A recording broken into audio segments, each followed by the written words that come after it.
Get some mighty chicken, man. I'm in a hurry. All right.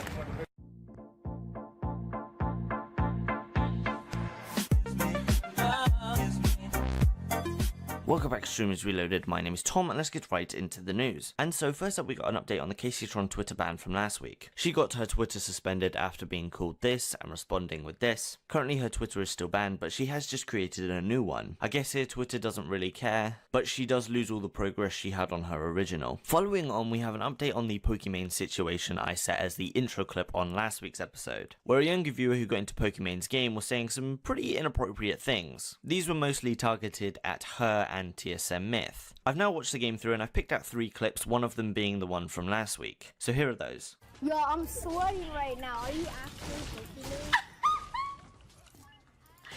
Do you see anyone near you? No. I saw people land here. Oh my god, I beat my meat to you. Wait, no, are you actually Pokimane? Dude, you don't say No. stuff like that. That's really gross. Thank you.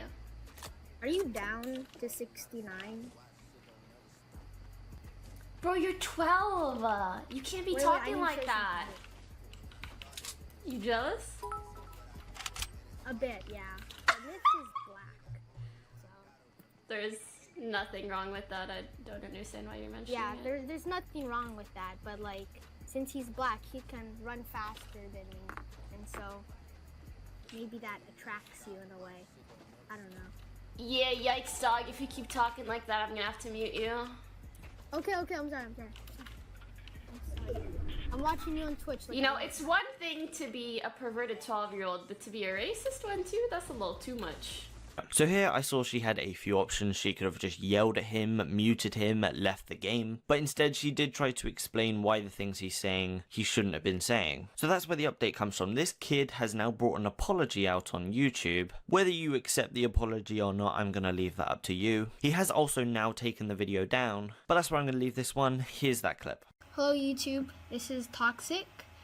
I was in Pokimane's game recently and there was some negative energy, and so I just wanted to come out and say I'm sorry about all the inappropriate things. It was meant as a joke, a big joke, and I know a lot of people took it offensively, and so I just wanted to say that I'm sorry for it.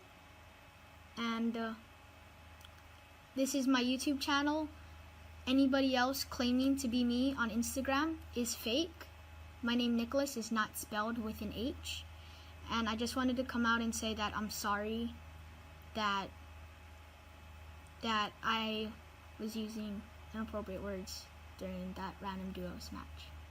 Coming into Monday, we now have an update on Twitch Prime through a blog post, telling us that as of September 14th, you will no longer receive a ad-free viewing experience as a Twitch Prime user. So previous to this, if you were a Twitch Prime member, you wouldn't get ads anywhere on Twitch. Now you will only get ad-free viewing on the channels you were subbed to. And I'm sure I'm not the only one here, but I'd much prefer no ads over, let's say, a free sub every month or my free copy of SteamWorld Dig. And finally, the original tweet got a response saying that this is the most important part of Twitch Prime. That response got more likes than the original Twitch tweet. Into Tuesday, this is probably one of the biggest freakouts damage-wise to a computer I've seen, coming from the streamer Tensi1983. This doesn't really seem like a big deal, as 30 minutes is the lowest ban you get on CSGO for getting kicked from a match. And I'm sure this guy knew that killing a teammate at the start of a round gets you banned, but he does it anyway, and here's the result. Green, what's your problem, Green? What is your problem? Missile alone ramp.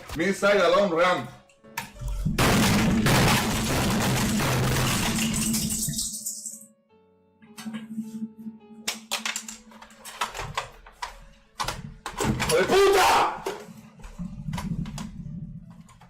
Coming into Thursday, Faze Tfue has now been banned from Twitch once again. The reason believed to be why he got his ban has to do with raiding. When finishing a stream, you can host another streamer which sends all your viewers to them. From here we can see he sent 42,000 viewers to another streamer, and what was happening was a section of his viewers was saying rude, racist and inappropriate things. Therefore, because of that, based on his previous ban, which was 7 days, and if I was to guess, Twitch would put this under harassment, his ban here is either 7 days or 30 days. days. It does go to prove one thing though, he had 30,000 subscribers on Twitch, so the number doesn't always matter. But we will most likely find out next week whether it's 7 days or 30 days. Following on, his YouTube's been deleted. With over 3 million subscribers, 54 million views in the past 30 days, has now disappeared. He tweeted out on the 14th telling us a hacker got into his account and was releasing videos and info he didn't want released. And most likely this is the same person, but this time he has closed the account. And if you go to this tweet and follow through to the video, it says that this user has closed their account. So I guess we'll see when he gets that back, if he can. So to finish this one off, I've got a few reactions from a few different streamers, of which I've got Dr. Disrespect, Daquan, and XQC. Tfue, I know, dude. Feels bad, man. He'll be back, though. But it's okay. He'll be back. And hopefully you guys, the whoever the hell was being racist learned their freaking lesson, like, and give him a bad name by being toxic, you know? Because Tofu's not a bad guy. I see people call him toxic or whatever. Like, whatever. He's definitely not like that. I mean, if he's toxic, I'm toxic. Because I call people doo-doo all day. Like, you know what I'm saying? And, like, I'm obviously not toxic. So. Fortunate because, and like I said, Twitch has something out for Tfue, man. Because they just immediately just said, you know what, you're suspended again. And I'm sure, I don't know the backstory of who he hosted, if there's some beef. I have no idea. I just know, man, Twitch, you got your priorities wrong, man, right? You need like a filtering system. You need some people that go around every single channel and just understand them, right? From a high level, understand them. So when I grab my crotch, right, and crouch while grabbing my crotch in front of millions of my own arena to my subscriber base, right? We're having fun in the arena. Not some idiot in Twitch headquarters, some corporate guy in his suit and tie, right, going, he can't do that. Issue him the warning or else, man. Here is why Pokimane is stupid. Let's say I have 10k viewers, and 10 of those are racist, and I decide to ban them. They're banned, right? Right? They're banned.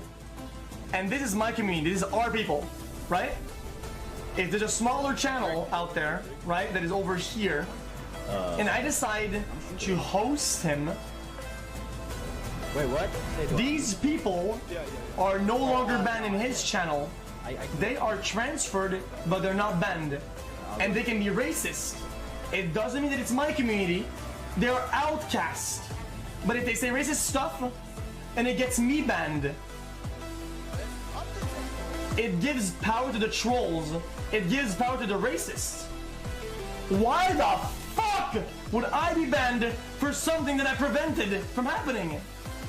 And of course, the final big story this week, the KSI versus Logan fight that happened on Saturday. So I'm only going to cover the main scores. So with Deji versus Jake, Jake won in the 5th round. And I have seen on Twitter that Deji has requested a rematch, even though he gave up. And the KSI versus Logan fight ended up as a draw. Therefore, they're definitely going to have another fight because they need a winner. And that one went the full 6 rounds. So my focus here is on the Twitch side of things. A lot of people are restreaming the events. And from what I was seeing towards the start of the undercards, which is the first few fights, a lot of these channels were being taken down almost instantly. But towards the KSI and Logan fight, 6 of the top 9 channels on Twitch were streaming the event. There were even staff members watching these streams which got called out on Reddit, of which the Twitch employees then responded with, because they didn't receive a DMCA takedown for these particular channels, they could only assume that these 3 channels had permission to stream this pay-per-view event, therefore they weren't doing anything about it. We even had Dajari who said on Twitter she received a DMCA takedown, even though she did nothing but played WoW and Fortnite all day, and she didn't even watch the event on stream. And so in the outcome of things, it looks like more people ended up watching this on Twitch for free than watching it on YouTube and paying the $10 paywall. Aside from that, that is it for this week. I want to thank you guys for watching as normal, and I'll see you in the next one.